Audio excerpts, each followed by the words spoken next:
You've been there before. Your child disobeys again. The frustration builds.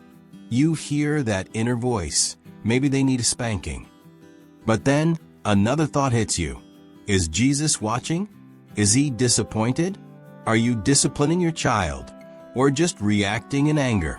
Christian parents everywhere struggle with this question. Should I spank my child?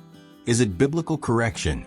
Or is it harming them in ways we don't fully understand? And more importantly, what would Jesus say?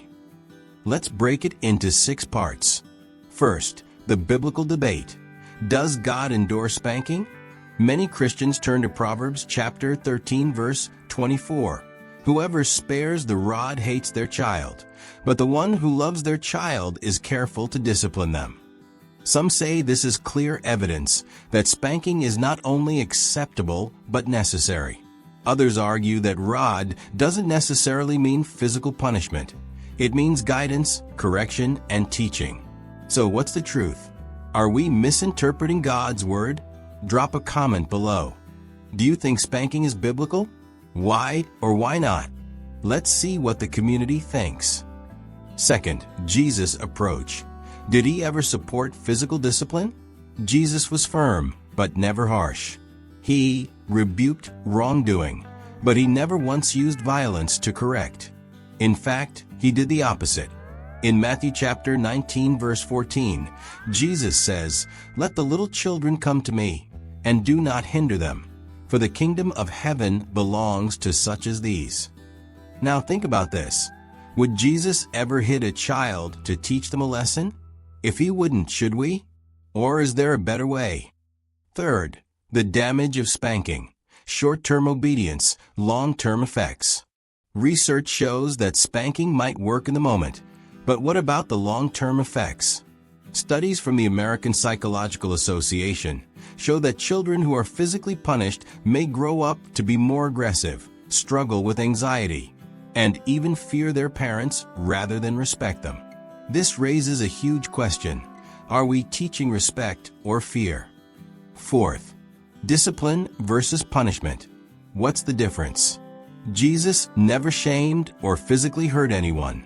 Instead, he corrected people through love, redirection, and example. Hebrews chapter 12 verse 11 says, "No discipline seems pleasant at the time, but later it produces a harvest of righteousness." Notice the key word, discipline, not punishment. Punishment is about pain. Discipline is about growth. Punishment controls. Discipline teaches. Punishment makes kids afraid of failure. Discipline shows them how to do better. So ask yourself, when you discipline your child, what's your goal? Comment below. What's one non-violent way you discipline your child effectively? Let's share wisdom as a Christian family. Fifth, how to discipline like Jesus. 3 powerful alternatives. If spanking isn't the best way, what is? Here are 3 Jesus-approved ways to discipline with love and wisdom.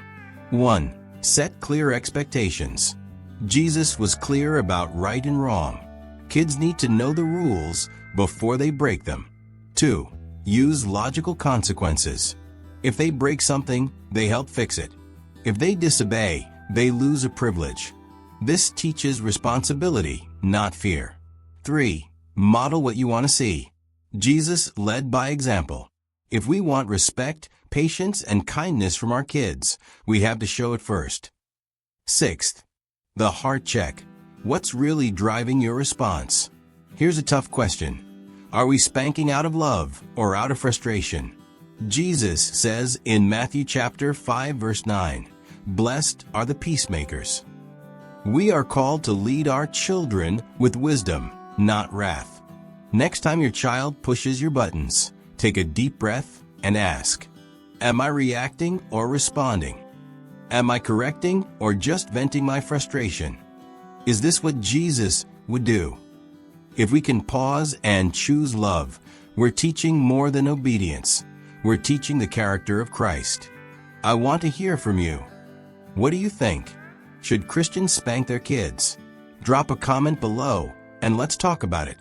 And hey, if this video gave you something to think about, hit that like button so more Christian parents can see it too. Before you go, there's one more parenting struggle we need to talk about. What if your child starts doubting God? What if they don't want to pray anymore? Are you failing as a Christian parent? In my next video, we'll unpack why won't my teen pray? Did I fail as a Christian parent? Trust me, you don't want to miss it.